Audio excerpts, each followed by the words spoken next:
Hey friends! All right, I'm gonna try to get comfortable here in all this gear. Honestly, I give much props to tourists. Like a real tourist, when you really see them dressed like this. It's heavy. This is a lot of stuff.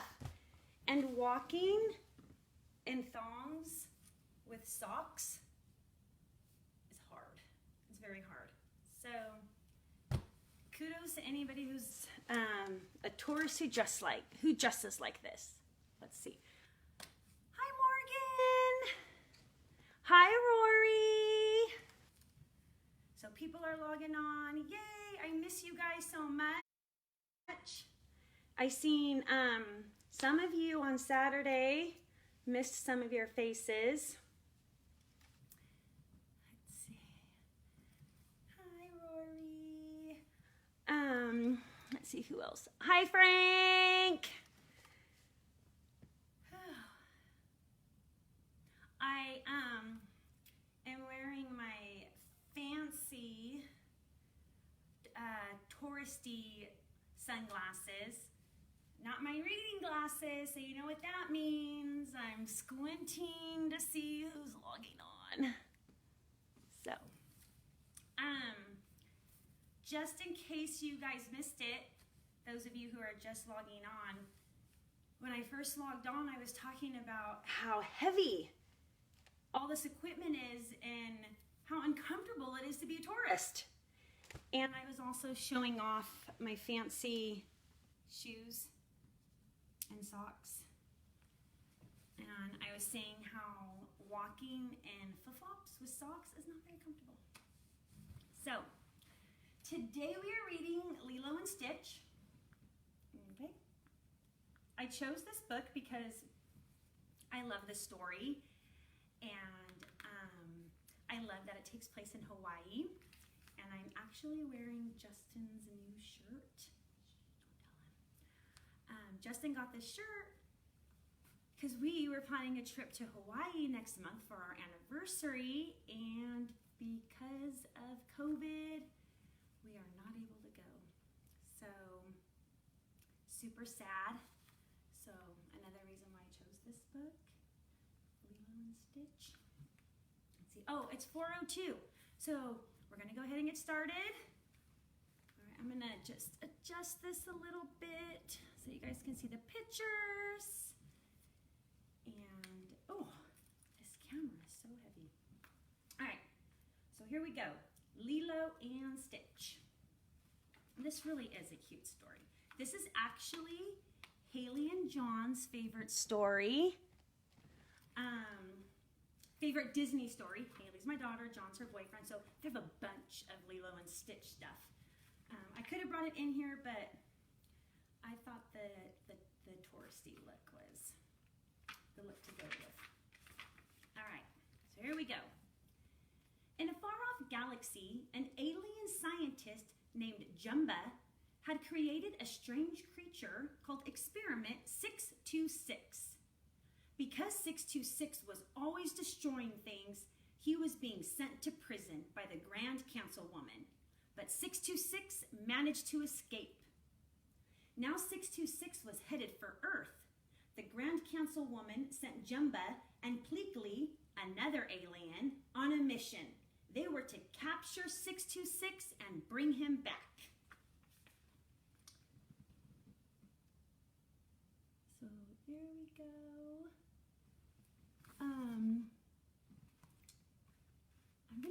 I'm gonna try something really quick, guys. I forgot to turn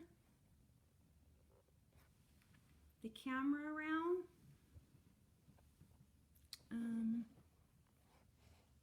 Oh goodness. I don't know what I'm doing now. Okay. I don't know what I did, but Andy taught me how to flip the screen around so things weren't backwards, and I totally forgot to do it. So I'm sorry. I promise next reading I'll have the screen right. So anyways, we're going to move forward. All right. There it is. And so there's 626 right there. All right, moving on. Meanwhile, on Earth, a 5-year-old Hawaiian girl named Lilo was also on a mission. She was feeding a peanut butter sandwich to a fish named Pudge. Lilo thought it was very important to do this because she believed Pudge controlled the weather. Unfortunately, this made Lilo late for her hula dance lesson. Lilo rushed into dance class, dripping water on the floor. Her classmates began to slip and slide. "Stop, stop, stop," cried the hula instructor. He asked Lilo why she was late and why she was all wet. The little girl tried to explain about Pudge. "You're crazy," said Myrtle, one of Lilo's classmates. Lilo pounced on Myrtle. The instructor quickly pulled them apart. All right. So there's Lilo feeding a peanut butter sandwich. And here she is in class. And she pounced on Myrtle. That means she jumped on her and was fighting her. And there's the instructor. The instructor called Lilo's sister Nanny to take Lilo home. Nanny was Lilo's only family, but when Nanny arrived, Lilo had already left. Nanny panicked because a social worker was arriving this afternoon to decide whether Lilo could continue to live with Nanny. But Lilo was already at home listening to some Elvis Presley music. She was sad because none of her classmates wanted to be her friend. Lilo was so upset, she locked her sister out of the house. Nanny was still trying to get in the house when the social worker, Cobra Bubbles, arrived. Once inside, the visit went from bad to worse. Cobra told Nanny that she had 3 days to prove that she could take care of Lilo properly. Otherwise, Lilo would be taken away. All right. So there's Lilo listening to her Elvis record. That's Nani, and that's Cobra Bubbles. Later that evening, Nani and Lilo were talking in Lilo's room. Suddenly, something lit up the sky outside. "A falling star!" Lilo shouted. She pushed Nani out of her room. Lilo wanted to make a wish in private. But Nani still listened as Lilo whispered, "It's me again. I need someone to be my friend. Maybe send me an angel? Send me the nicest angel you have." But what Lilo had really seen in the sky was 626 spaceship crashing into Earth. 626 stepped out of the smoking crater. He crackled with delight. He headed down a dark road only to be run over by some trucks and knocked out. When he woke up the next morning, none the worse for wear, the instructable 626 found he was in an animal rescue home. Before long, he realized that Jumba and Pleaky, the aliens, were after him.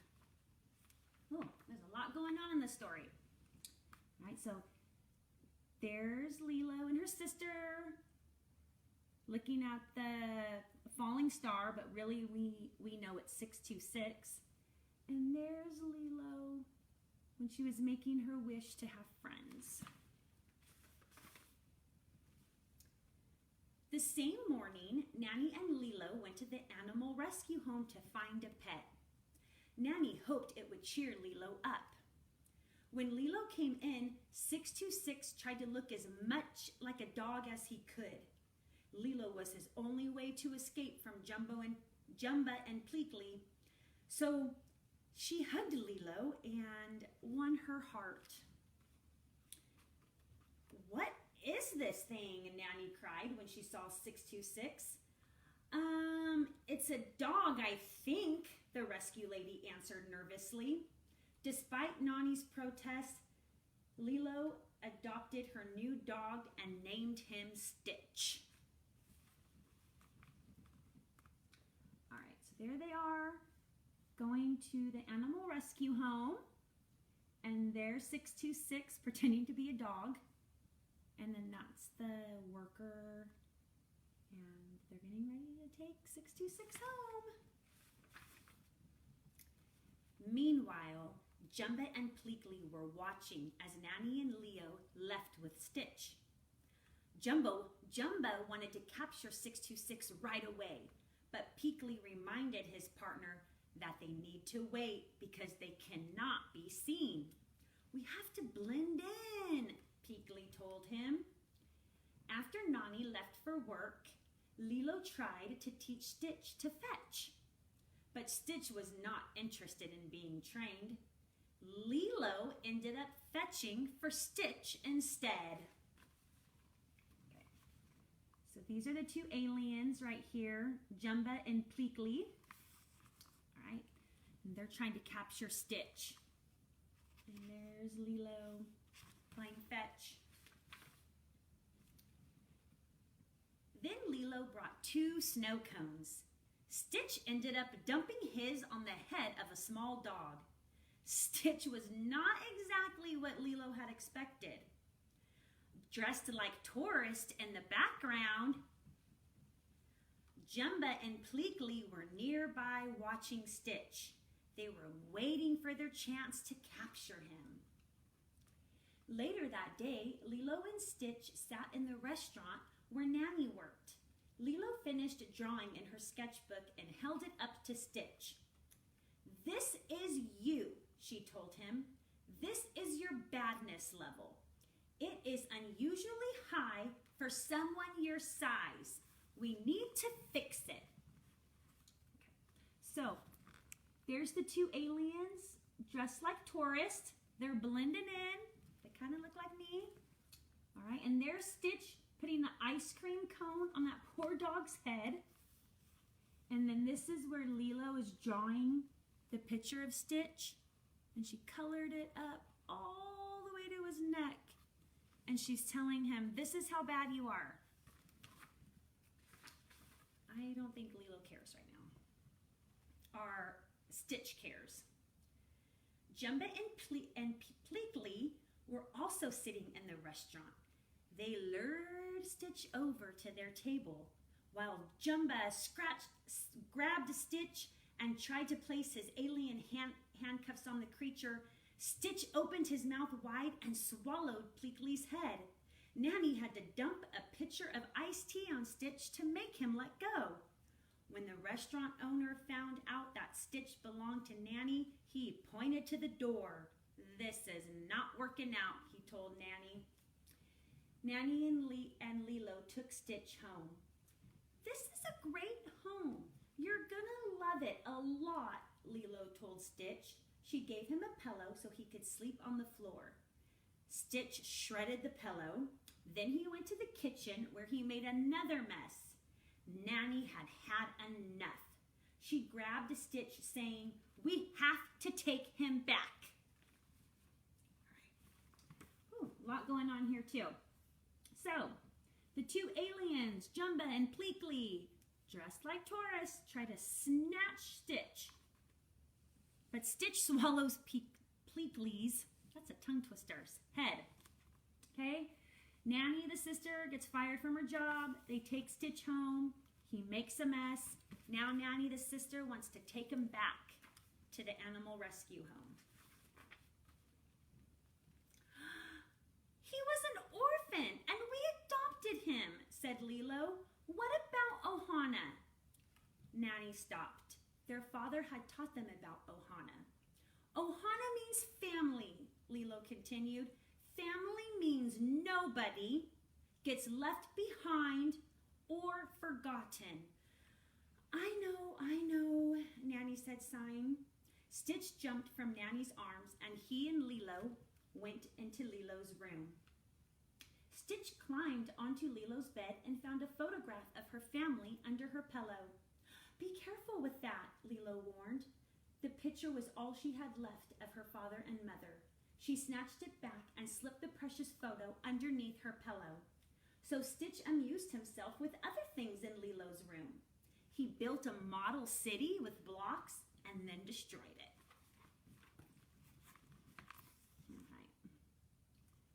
So there's the picture of Lilo's family. And there's Stitch destroying the blocks. Okay. In the middle of the night, Stitch woke Lilo and showed her a picture in a book he had found. "Oh, that's the ugly duckling," Lilo yawned. "See, he's sad because he is all alone and nobody wants him." Lilo pointed to another page. And on this page, his family hears him crying and they find him. He is happy because he knows where he belongs. Stitch took the book and crawled into the bed Lilo had made for him. So there's the book of the ugly duckling.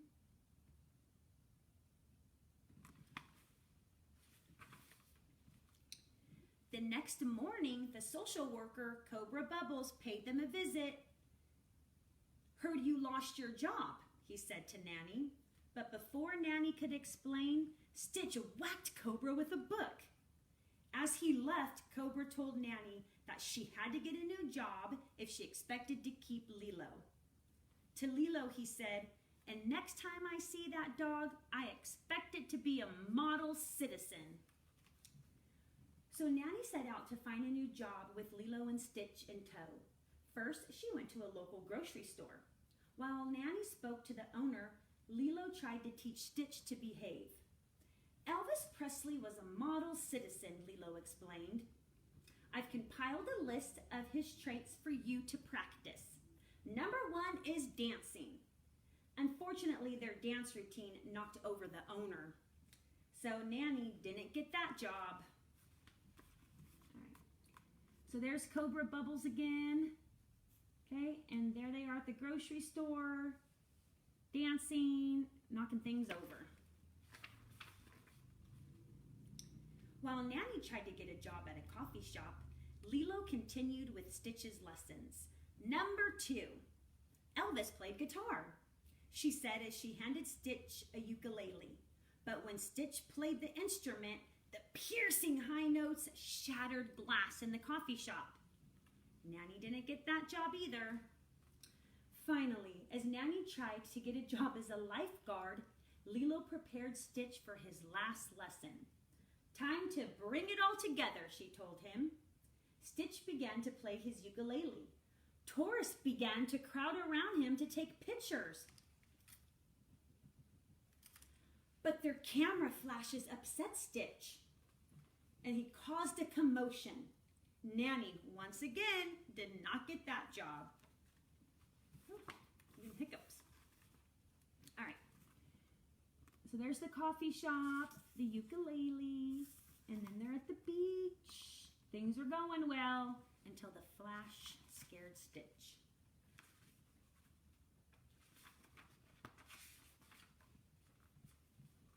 Everything had gone wrong.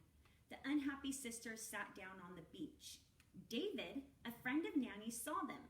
To cheer them up, David suggested they all go surfing. The group headed for the waves. Once she began to surf, Nanny forgot all about her troubles. Stitch clapped his paws, and David and Lilo laughed as they enjoyed the waves. For a little while, everyone was happy. Right? So there's David, Nanny's friend, and they're at the beach, and they're surfing. But as Nanny, Lilo, and Stitch rode a large wave, Jumba sneaked up behind them. Jumba grabbed Stitch and pulled him under the water. Desperate, Stitch grabbed Lilo and began dragging her down. David and Nanny pulled Lilo to safety, never noticing the aliens. Stitch finally won the struggle with Pleakley and Jumba, but he was exhausted. Luckily, David went back and rescued Stitch. Back on the beach, Nanny frantically checked to make sure Lilo was okay. Nanny looked up to see Cobra Bubbles watching them. He had seen the whole thing. Nanny asked David to watch Lilo. Then Cobra quietly told Nanny that although he knew she was trying, It was time to find a more suitable home for Lilo. All right, so there's Jumba and Pleakley trying to snatch Stitch. And there's Cobra Bubbles sneaking up on them at the beach.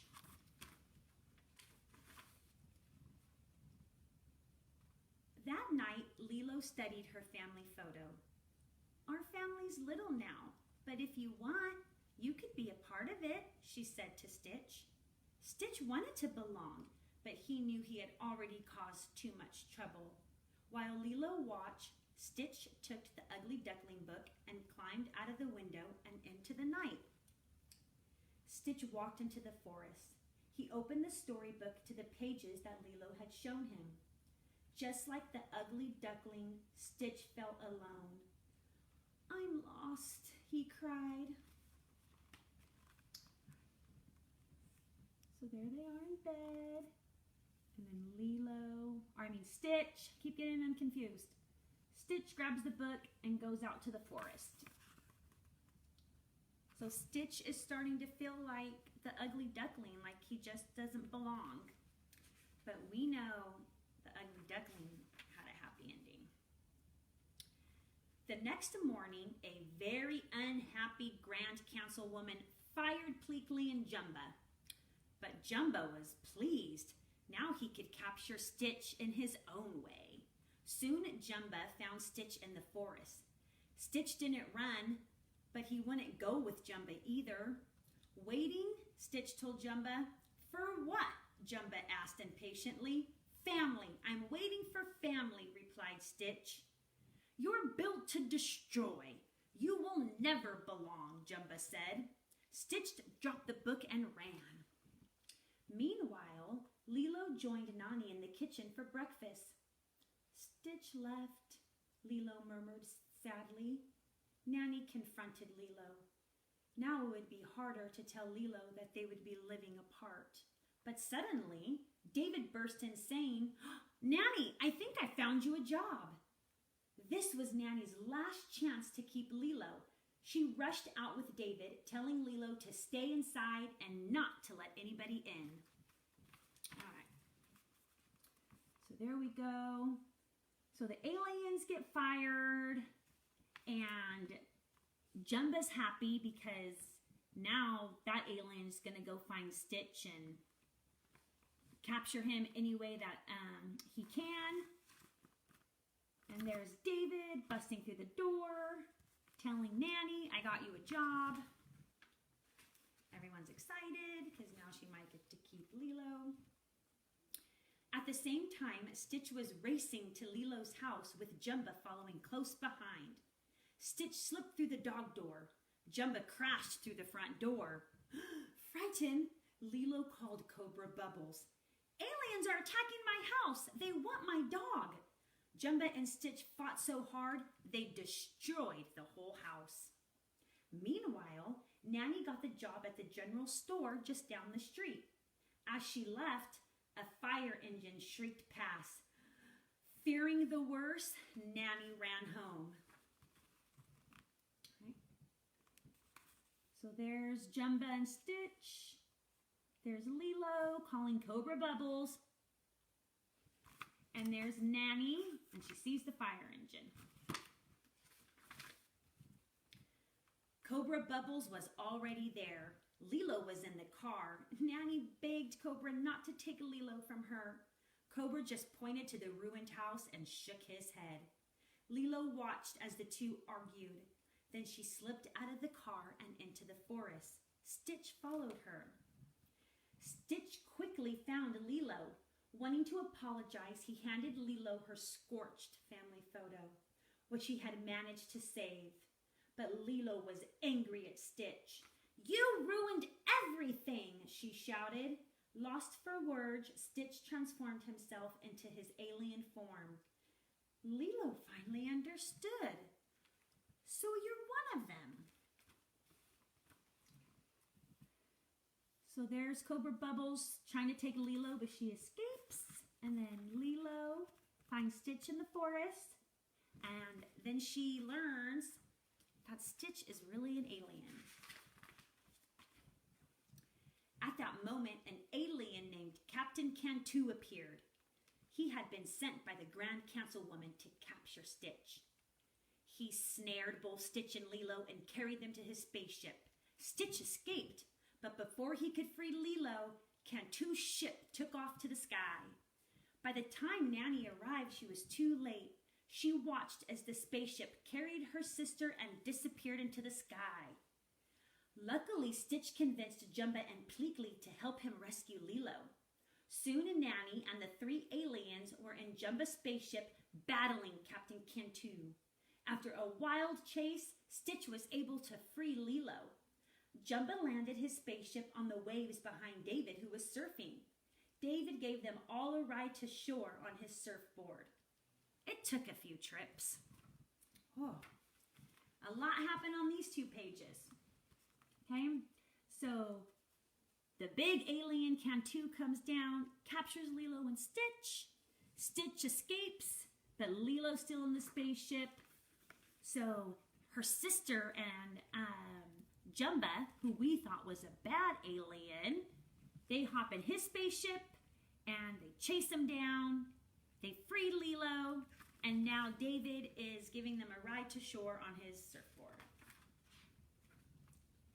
But their troubles were not over.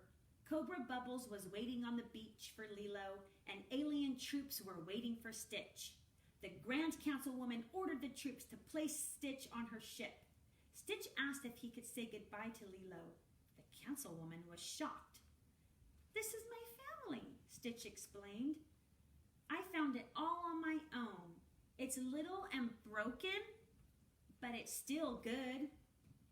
Then Lilo showed Stitch's adoption papers to the Grand Councilwoman. A stickler for the rules, she agreed to let Stitch stay on Earth with Lilo, and Cobra decided Lilo could stay with Nanny. Jumba and Pleakley stayed on Earth too. Along with David and Cobra Bubbles, they became part of Lilo's new family, where no one ever gets left behind. All right. Here we go. That's the Grand Councilwoman. All right. She wants Stitch to come back, but Stitch is part of the family now, and it's the rules that he stays with the family, so she allows it. And then Cobra and Jumba, all right? So they all become family in the end. And the end. This is the last picture. Woo. All right. So, thank you guys for watching. This was kind of a long one, all right? My back is starting to hurt from my heavy camera weighing me down. So, starting next week, it will be July. So, for the month of July, I've decided that we are going to read books all about kindness. How to be kind, stories about people who are kind. What does being kind mean? What are acts of kindness? Just everything kind. I think we all could benefit from reading and sharing about kindness with all this craziness in the world. So that went kind of long, but thank you guys for watching, and I will see you guys next week. Bye.